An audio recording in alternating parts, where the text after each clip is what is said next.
everybody, this is Gina with Lionot Tours coming to you today, perhaps to talk about how you can plan your next adventure while you're home now, thinking about your future travel plans.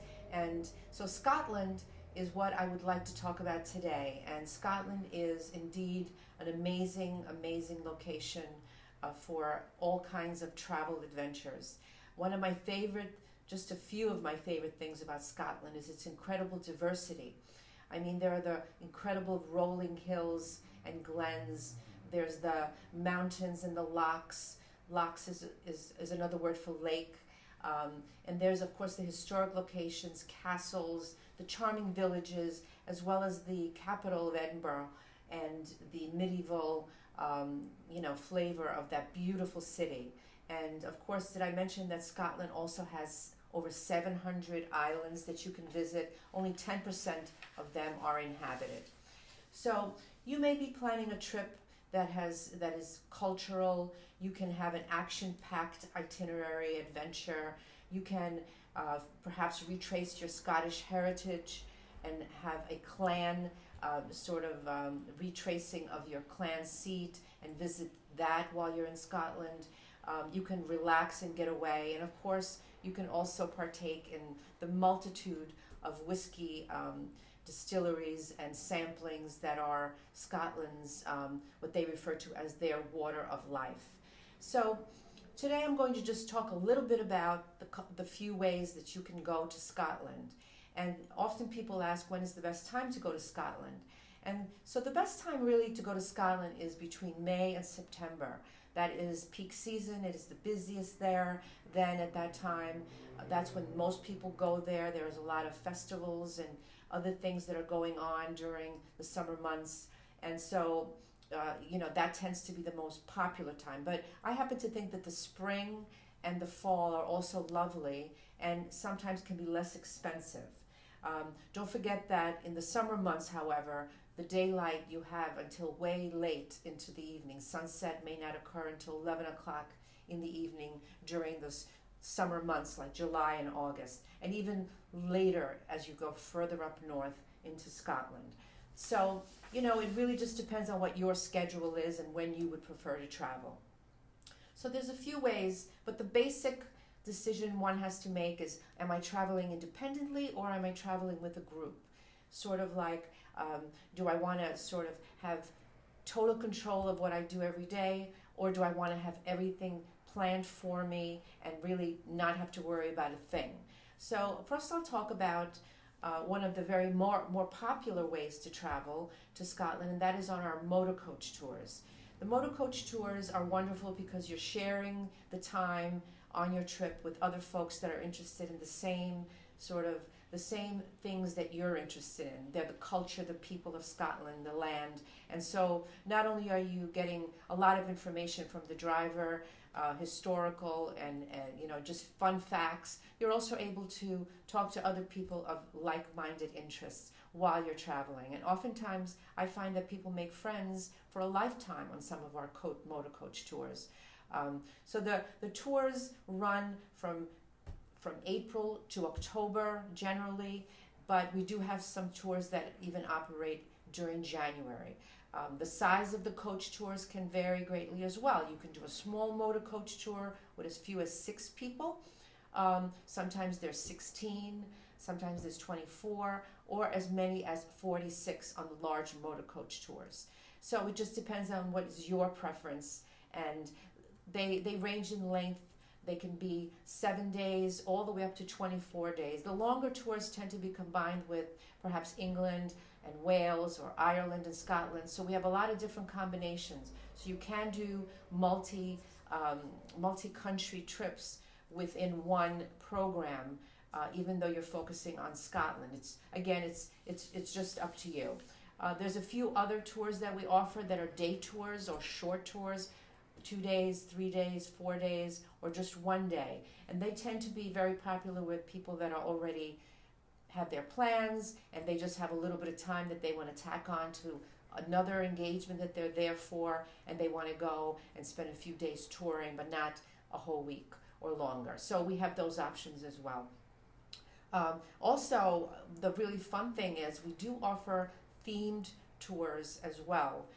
So by that I mean, if you're interested in Outlander and you want to follow the footsteps of Jamie and Claire, you can join our Outlander tour.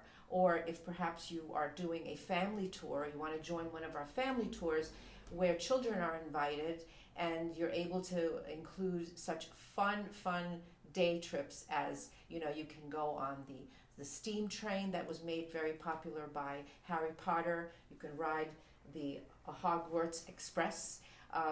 So when, you know, that's always like a joy to see children on that, you know, reliving what they saw in the Harry Potter series. So you could also do a tour that focuses on clans or castles in the countryside if you don't want to do too much city time. So there's a lot of options. You could really find the right tour that fits what you are looking for. You can travel alone.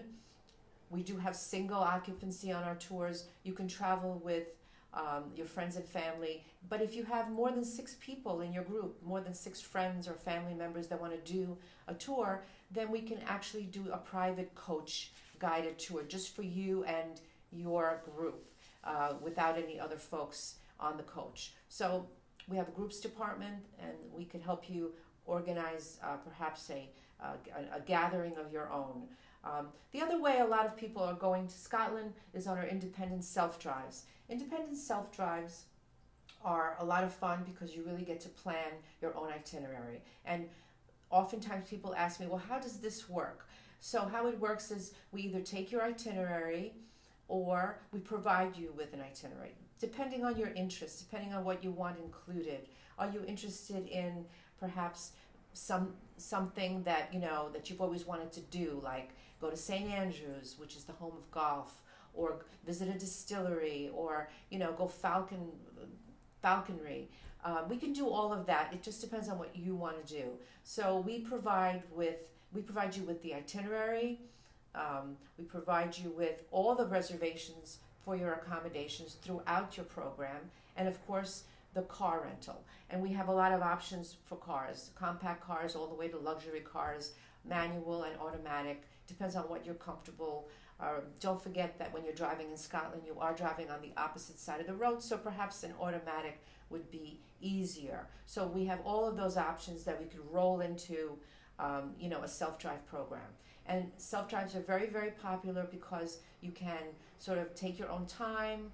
You can determine what you want to do that day. You can make that extra stop, do that extra bit of shopping or photo opportunities, or meander down that road that isn't so well traveled. It's completely up to you.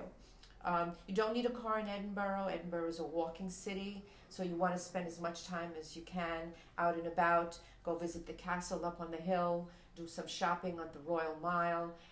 You know, so there's a lot of things to do in Edinburgh. Fantastic restaurants, wonderful shops. Obviously, if you go during the month of August, you might be able to attend the Military Tattoo, which is a wonderful event at the foot of the castle. Or there's also the Fringe Festival, which happens during the month of August. So there's a lot going on. You can get a hop-on, hop-off bus pass if you want to just see some of the major sites and spend time in more than one spot and then move on to another using this little course that you can take advantage of on the hop-on, hop-off bus. So there's a lot of ways to do this. You can also, if you wanted to spend extra time in Edinburgh, if you didn't drive over to Glasgow, you could take the train for the day. It's only an hour away. You know, so there's a lot of things that you could be doing. You could add on a day tour that I talked about before if you wanted to go somewhere that you missed while on your itinerary, you know, on the tail end or you know, even at the beginning of your self-drive before you pick up your car. So there's a lot of different options. It's really up to you. Finally, the third way is the most pampered way, and that would be on a private chauffeur drive, which incorporates an itinerary that is of interest to you, that incorporates all of the things or some of the things that I just mentioned, except you're really sitting back and you're letting a local person drive you and point out all of the wonderful things, the nooks and crannies, advise on where to have dinner, things not to be missed. This is a local person and most of the time it's someone that's worked for us for many, many years. So you just sit back and relax, and you're being taken care of the entire time on your private chauffeur drive. You can begin a private chauffeur drive after spending a few days independently in Edinburgh or in Glasgow. That's completely up to you.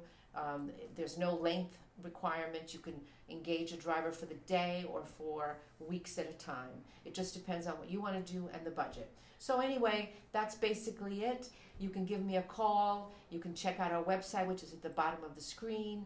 We can answer all these questions for you and help you start planning your next adventure, because I know that we are all looking forward to getting out there. So thank you so much for your time, and have a great day.